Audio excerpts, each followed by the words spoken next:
The first gadget is something that calls itself the Wonder Cube. That's a pretty bold statement. It claims to combine all your smartphone essentials into this one tiny little piece here. So for starters, it's a charging cable. One end has a micro USB for your phone, or USB-C if you're using this adapter, and the other end plugs into your charger.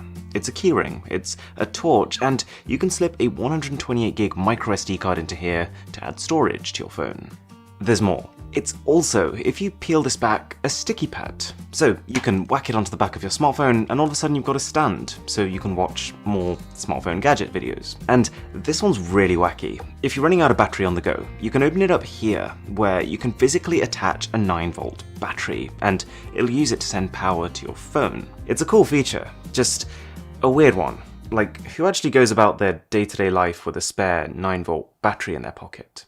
Anyways, gadget number 2 is one of the most impressive products I've seen this side of 2020. I'd go as far as to say that this is a projector done right. As well as the main bulb, you've got an autofocus module. So you shine this onto a new wall, give it 5 seconds, and the picture is pin sharp. Plus, it autocorrects its own aspect ratio depending on the angle of projection. So for example, I could sit it on the floor, pointing upwards, or I could put it on a table next to me, pointing sideways, and it would autocorrect to still having a flat picture in front of you. It pumps out surprising brightness for its pint-sized stature. The audio is loud and punchy, and actually if you press this button here, it turns into a dedicated Bluetooth speaker, and it can do all of that whilst having an inbuilt battery that'll give it 4 hours of continuous wireless projection. It's even Android powered, so it has apps of its own, Netflix and YouTube, etc. But what I've been doing is plugging my phone directly into it and watching content that way. It's not a cheap product, but it is a good product. These are the Marshall Monitor 2 active noise cancelling headphones, and in my eyes, aside from the sound quality and the new fancy swivel design, there's 4 cool differentiating factors with these, and thanks to Marshall for sponsoring this inclusion. So, as the name suggests, active noise cancellation. 10 levels of it. So if you open the Marshall app, you can adjust the amount of outside noise you want to be able to hear. And at its maximum, it gives you that same sense of sitting in a bubble that you get with other top-end headsets. The battery life is seriously good. You're getting up to 30 hours with noise cancellation turned on, and 45 hours without. And then range. You're probably not going to leave these headphones and go wandering in public, but if you're at home just listening away, the range has been so impressive that I was leaving my phone upstairs and just taking the headphones down and the connection wouldn't drop. And finally, relevant to your smartphone, you've got a Google Assistant button, which does exactly what it says on the tin, and a control knob which gives you remote control of your phone.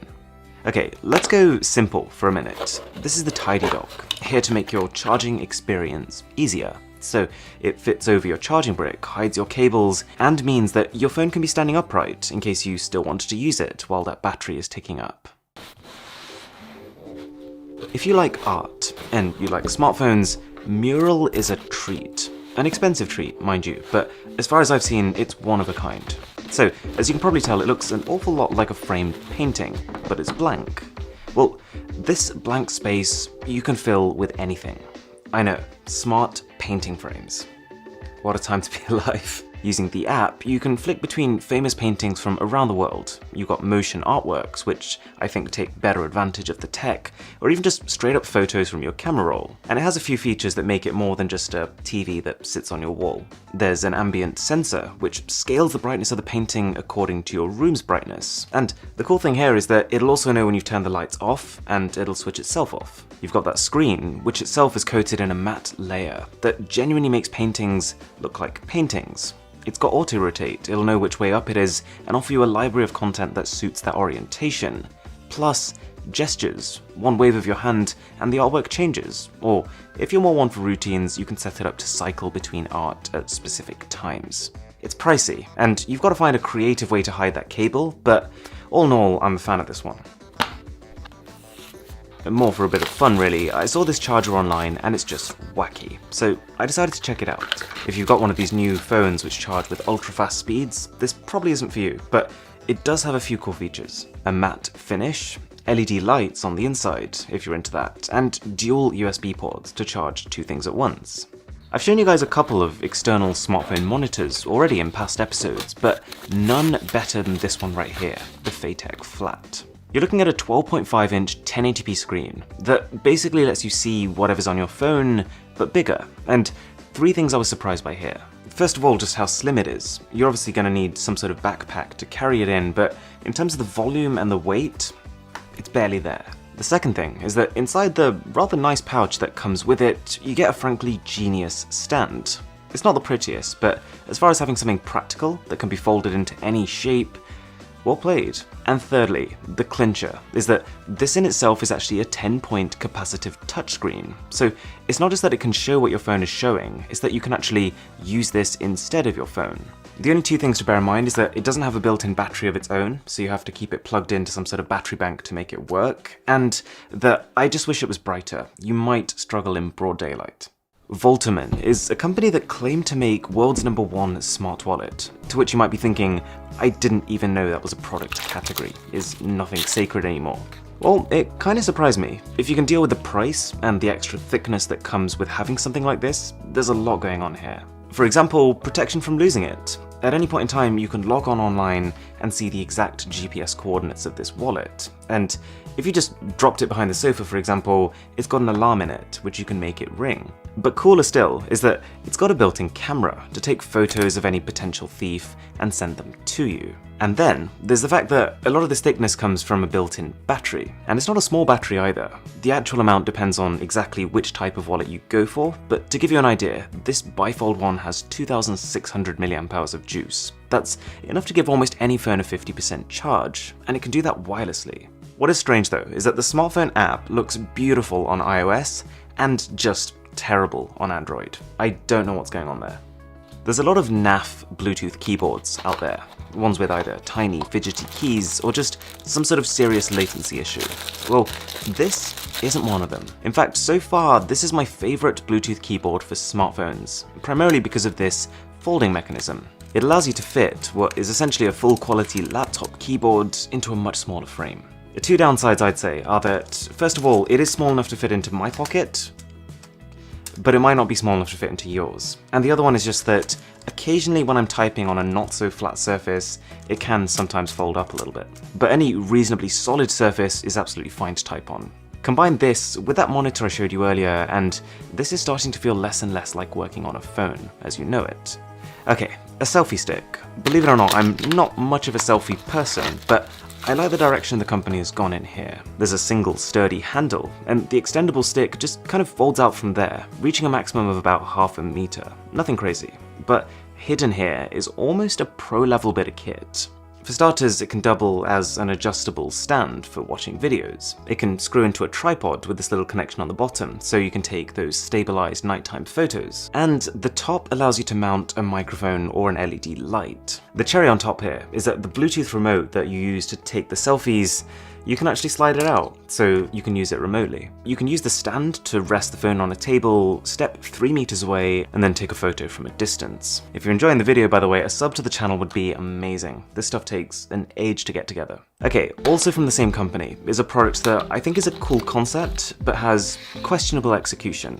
It's a stylus, one that clips magnetically onto the back of your phone. Cool. It can also do the same stuff that the shutter button I showed you before could, like remotely take photos. I'd even go as far as to say it's a nice pen to use. It's just that it doesn't really offer any more accuracy than your finger. It's just for people who like the idea of using a pen. Now for something wearable. This is the TicWatch Pro 2020. And I've been using it for about 3.5 weeks now, which is as long as I've ever used a smartwatch. But I will preface this by saying I'm not personally a fan of smartwatches in general, the idea of having yet another thing that's buzzing and sending me notifications. But as far as smartwatches go, this does a lot of things that I appreciate.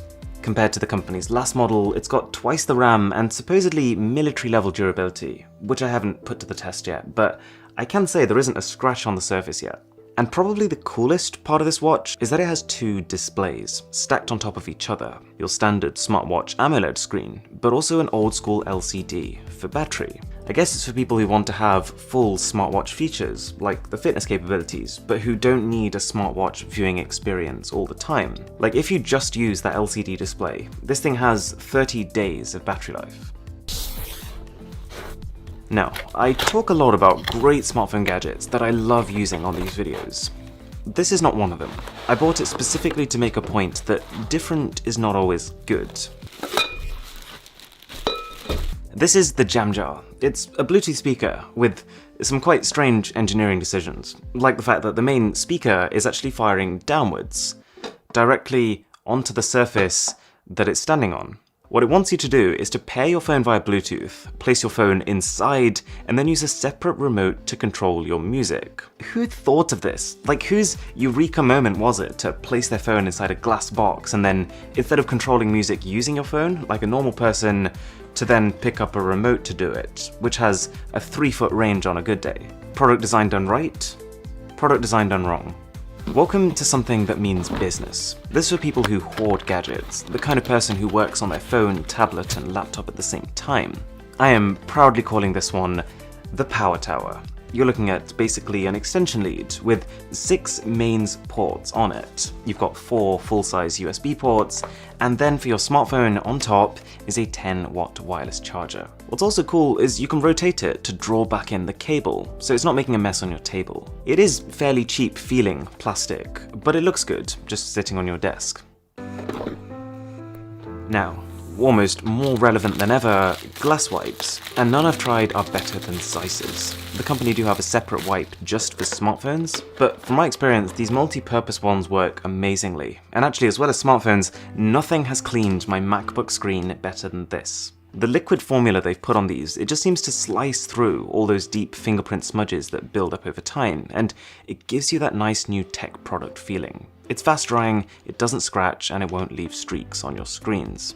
Alright, so I found a company recently that I really like. They make neat looking gadgets with high quality finishes, like these, and they all seem to have one extra trick. So for example, this right here is a tiny dock for your phone with the 3 ports you'd probably expect, a USB-C, an HDMI, and a USB-A. But then flick to the left, you've got a headphone jack too.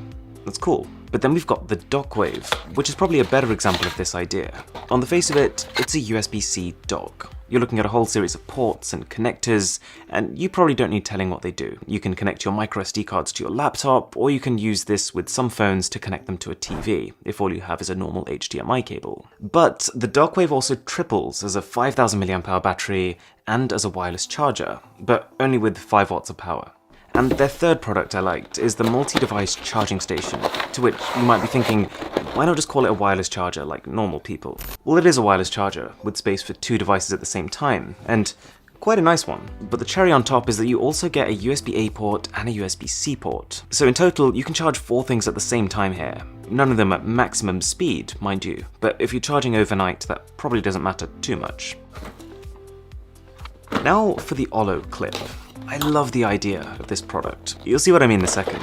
So you open the box and you get this, and it's actually 2 things. Slide out the clear section, and this is a stand for your phone, leaving this alien looking piece here, which actually allows you to attach camera modules onto both the back and the front of your phone. The system works great. Modules snap into place with a reassuring click, and you can interchange them freely. But I just wish there was a bigger range of really high quality lenses to choose from. As far as a system for doing this is the best I've ever used, but the lenses themselves are okay. I've got a whole series of smartphone gadgets videos on this channel, so I'll link them somewhere up here. And if you enjoyed this, do consider subscribing, that would be incredible. These videos take an absolute age to put together, but I hope you like them. Thanks for watching, my name is Aaron, this is Mr. Who's the Boss, and I'll catch you in the next one.